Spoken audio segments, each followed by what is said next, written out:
안녕하세요. LBS 생활정보방송 아나운서 김미나입니다. 요즘 들어 자꾸 피곤하시거나 작은 상처가 잘 낫지 않는다거나 어딘가 계속 욱신거리며 아프다고 느껴지신 적 있으신가요? 그냥 나이 들어서 그렇다고 넘기시기 쉬운데요. 사실 이런 증상들, 단순한 노화가 아니라 염증 때문일 수 있습니다. 염증은 우리 몸의 경고등 같은 존재예요. 하지만 문제는 이 염증이 몸속 깊이 숨어서 서서히 그리고 조용히 건강을 해친다는 점입니다. 그래서 오늘은 염증이 몸에서 보내는 신호들과 그 신호를 어떻게 읽고 관리해야 하는지를 우리 눈높이에 딱 맞춰 쉽게 그리고 자세히 알려드릴게요. 오늘도 저희와 함께 해주실 분은 35년 경력의 가정의학과 전문의 정유석 선생님입니다. 함께 모셔볼게요. 안녕하세요. 가정의학과 전문의 정유석입니다. 우선 설명드리기에 앞서 여러분들께 항상 좋은 정보들을 주는 이 LBS 생활정보방송 채널에 구독과 좋아요 부탁드립니다. 그리고 앞으로도 꾸준히 유용한 정보들을 들으시려면 알림 설정까지 해두시면 더욱 좋고요. 평소에 진료실에서 어르신들과 가장 자주 나누는 얘기가 바로 이 염증입니다. 선생님, 자꾸 피곤하고 손발이 쑤시고 잔병 치레가 많아졌어요. 이런 말씀 정말 많이 하시거든요. 이럴 때 저는 꼭 물어봅니다. 혹시 최근에 잇몸이 자주 붓는다거나 상처가 잘 안 낫는다거나 살짝만 움직여도 관절이 아프지 않으세요? 이런 증상들이 다 우리 몸속에서 염증 수치가 올라가고 있다는 신호일 수 있기 때문입니다. 오늘은 염증에 대해 단순한 의학 지식이 아니라 여러분들께서 들으시고 실제 생활 속에서 실천하실 수 있도록 자세히 알려드릴게요. 그럼 본격적으로 시작해 보겠습니다. 염증이란 무엇일까요? 우리가 흔히 말하는 염증이란 사실 우리 몸이 스스로를 보호하려고 일으키는 반응입니다. 예를 들면 손을 다쳤을 때 붓고 빨개지죠. 그게 염증이에요. 그런데 이게 문제는 그 반응이 과도하게 일어나거나 지속적으로 생기면 오히려 우리 몸을 망가뜨릴 수 있습니다. 특히 노년층은 젊을 때보다 염증 조절 능력이 떨어져서 조금만 무리해도 몸 여기저기에 염증이 생기고 잘 안 가라앉는 경우가 많습니다. 의학적으로는 이런 걸 만성염증이라고 부릅니다. 이 만성염증이 지속되면 어떻게 될까요? 피로감, 관절통, 당뇨, 심지어는 알츠하이머나 암까지도 영향을 줄 수 있다고 합니다. 자, 그럼 우리 몸은 염증이 올라갈 때 어떤 신호를 줄까요? 제가 여러분들께 꼭 알려드리고 싶은 대표적인 5가지 증상이 있습니다. 이 증상들은 평소 생활 속에서 자주 느낄 수 있는 것들이니 꼭 기억해 두시면 좋아요. 첫 번째, 지속적인 피로감입니다. 하루 종일 아무 일도 안 했는데도 왜 이렇게 몸이 무거운지 모르겠어요. 이런 말씀 혹시 해보신 적 있으신가요? 가만히 쉬었는데도 자꾸 기운이 빠지고 뭔가 축 늘어지는 느낌이 드신다면 그건 단순히 나이 탓이 아닐 수 있습니다. 몸속 어딘가에서 염증이 생겨 우리 몸의 에너지를 뺏고 있는 거예요. 이 피로감이 며칠, 몇 주씩 지속된다면 몸이 보내는 도와줘라는 신호일 수 있습니다. 두 번째, 소화불량 혹은 장트러블입니다. 예전엔 고구마든 잡곡밥이든 잘 먹었는데 요즘은 조금만 먹어도 더부룩해요. 이렇게 속이 자주 더부룩하거나 설사와 변비가 번갈아 가며 오고 속이 편치 않다면 장에 염증이 생겼을 가능성이 있어요. 장이 약해지면 소화력이 떨어지고 염증이 생기면 음식 하나하나가 부담이 됩니다. 특히 이런 증상이 계속된다면 단순한 소화불량이 아니라 몸 전체 건강에 영향을 주는 염증 신호일 수 있어요. 세 번째, 관절의 뻣뻣함과 통증입니다. 아침에 일어날 때 무릎이 잘 안 펴져요. 손가락도 굳은 것처럼 뻣뻣하고요. 관절이 뻣뻣해지고 평소보다 움직이기 힘들거나 아프다면 관절 내부에 염증이 생겼을 수 있습니다. 특히 날씨가 흐리거나 아침 저녁으로 통증이 심해지는 경우 그냥 나이 들면 다 그래 하고 넘기지 마세요. 염증은 조기에 잡아야 관절이 망가지지 않습니다. 네 번째, 가려움, 붉은 반점 등 피부 트러블입니다. 등이 자꾸 가렵고 며칠 전부터 팔에 붉은 반점도 생겼어요. 피부는 우리 몸의 건강을 가장 먼저 보여주는 거울 같은 곳입니다. 염증이 쌓이면 피부가 예민해지고 가려움증이나 붉은 발진, 알레르기 반응 같은 게 쉽게 생겨요. 특히 이유 없이 피부가 계속 가렵거나 뭔가 이상한 느낌이 들면 그건 단순한 피부 문제만이 아닐 수 있습니다. 다섯 번째, 상처 회복이 느리고 잇몸 출혈 증가입니다. 요즘엔 작은 상처도 잘 안 낫고 양치할 때마다 잇몸에서 피가 나요. 이런 증상은 우리 몸의 면역 반응과 회복력이 떨어졌다는 신호일 수 있어요. 그중 하나가 바로 염증입니다. 몸에 염증이 많아지면 상처가 잘 아물지 않고 잇몸도 쉽게 붓고 출혈이 생기죠. 이건 치아 문제만이 아니라 몸 전체의 염증 상태를 보여주는 하나의 단서일 수 있습니다. 사례 하나 소개해 드릴게요. 83세 이모 어르신께서 오셨는데요. 원래 건강하셨던 분이 어느 날부터 자꾸 다리가 쑤시고 잇몸이 붓고 밤에 자꾸 깨신다는 거예요. 검사를 해보니 염증 수치를 알 수 있는 CRP 수치와 백혈구 수치가 꽤 높게 나왔습니다. 식습관을 바꾸고 가벼운 걷기 운동과 수면 습관을 잡아들였더니 한 달 후 다시 검사했을 때 수치가 확 내려갔습니다. 선생님, 요즘 몸이 가볍고 잠도 잘 와요. 하시더라고요. 이처럼 몸이 보내는 신호를 놓치지 않고 잘 관리하시면 충분히 좋아질 수 있습니다. 염증을 유발하는 요인은 다양합니다. 특히 노년층에서 흔히 유발하는 요인들을 말씀드릴게요. 첫 번째, 탄수화물. 단 음식 등 과도한 탄수화물, 당 섭취 때문입니다. 아침엔 식빵, 점심엔 떡이나 국수, 저녁 먹고 난 뒤엔 달달한 과자나 음료수 한 잔. 이렇게 하루 3끼가 전부 탄수화물로 채워지는 경우가 정말 많습니다. 그런데 이런 음식들은 우리 몸에서 당으로 빨리 바뀌기 때문에 염증을 자극하는 주요 원인이 됩니다.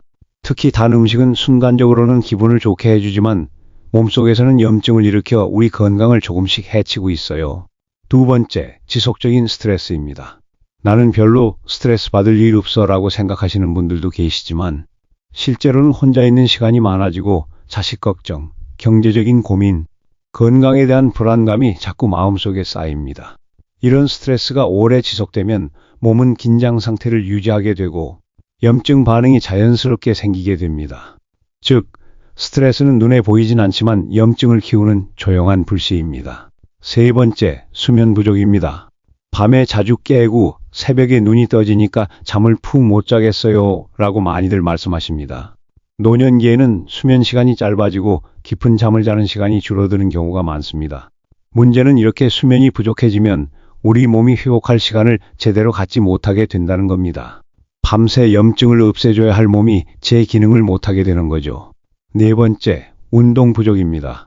이제 다리가 무겁고 걷는 것도 힘들어서 운동은 좀 쉬고 있어요 라고 말씀하시는데 운동을 하지 않으면 혈액순환도 잘 안 되고 면역 기능이 떨어져서 염증도 쉽게 생깁니다. 꼭 격한 운동이 아니라도 좋습니다. 집 앞을 걷거나 가볍게 스트레칭만 하셔도 몸은 금방 반응합니다. 움직이지 않으면 염증은 점점 더 쌓이기 마련이에요. 다섯 번째, 흡연과 음주입니다. 젊을 땐 담배도 한두 개 피하고 술도 가끔 즐겼는데 요즘도 가끔 생각나요 라고 특히 남성분들이 말씀하십니다. 담배 연기와 술 속에 있는 독성 물질은 염증을 유발하는 대표적인 원인입니다. 특히 나이가 들수록 몸의 해독 기능이 떨어지기 때문에 예전과 똑같이 마셔도 몸에 더 큰 부담이 됩니다. 조금만 줄이거나 끊으셔도 몸이 한결 가벼워지고 염증 수치도 내려갈 수 있습니다.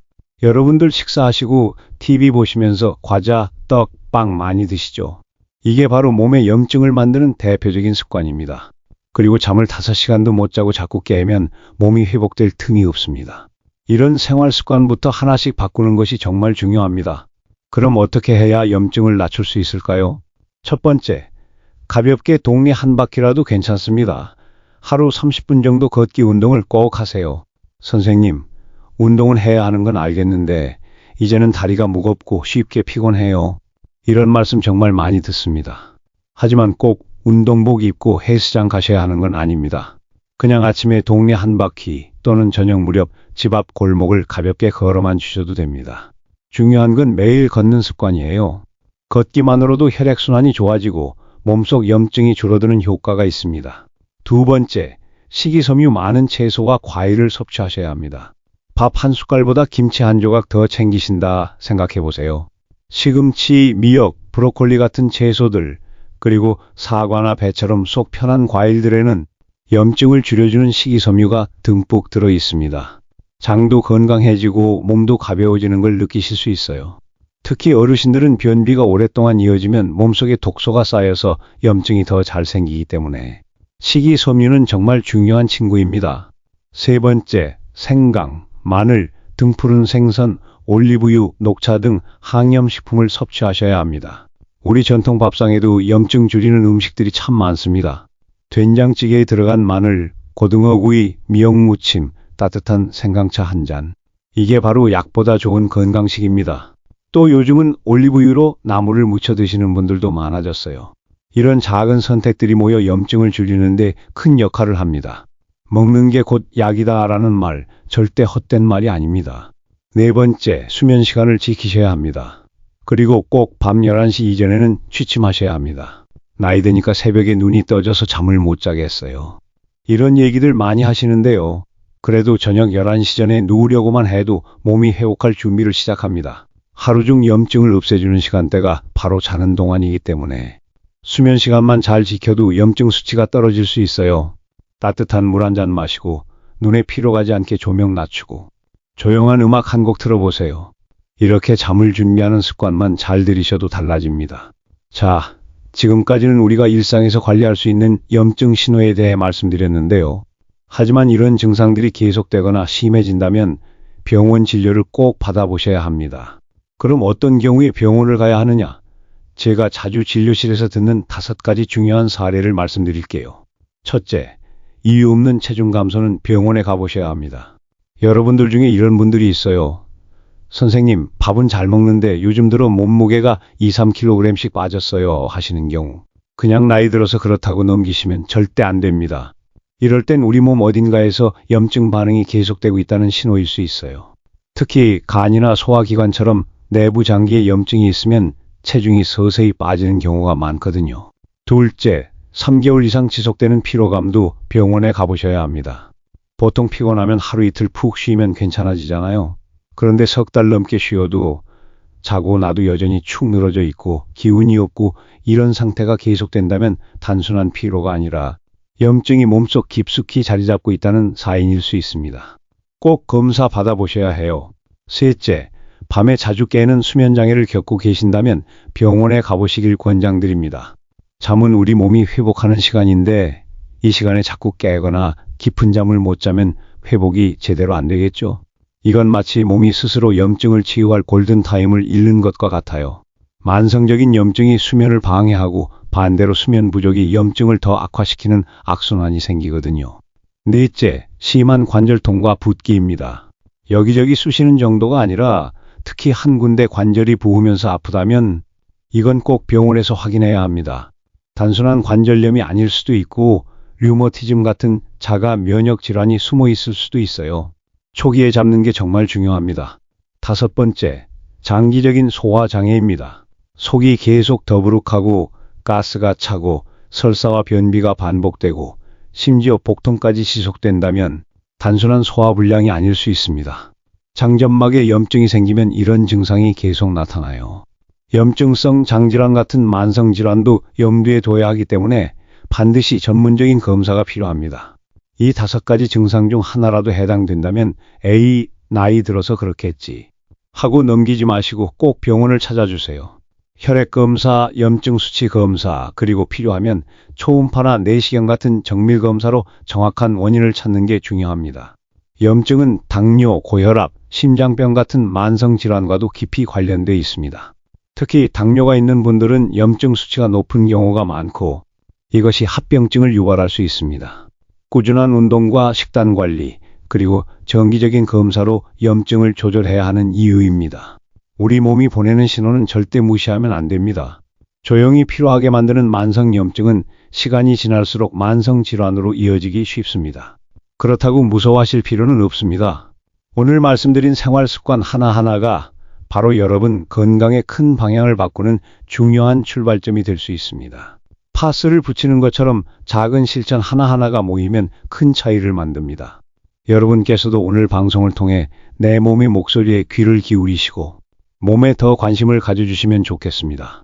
언제든 몸이 이상하다고 느껴지시면 그냥 나이 들어서 그렇겠지 하지 마시고 꼭 전문가와 상의하세요. 여러분 건강을 늘 응원하겠습니다. 감사합니다. 네, 나오셔서 차근차근 잘 설명해 주신 가정의학과 전문의 정유석 선생님께 감사 인사드립니다. 오늘 방송 잘 들으셨나요? 우리 몸은 매일 조금씩 작게라도 신호를 보내고 있습니다. 그걸 잘 알아차리고 대응하는 것이 건강한 노후의 첫걸음입니다. 오늘 들으신 내용 어려운 거 하나도 없었죠? 내일 아침부터라도 한 가지 실천해 보세요.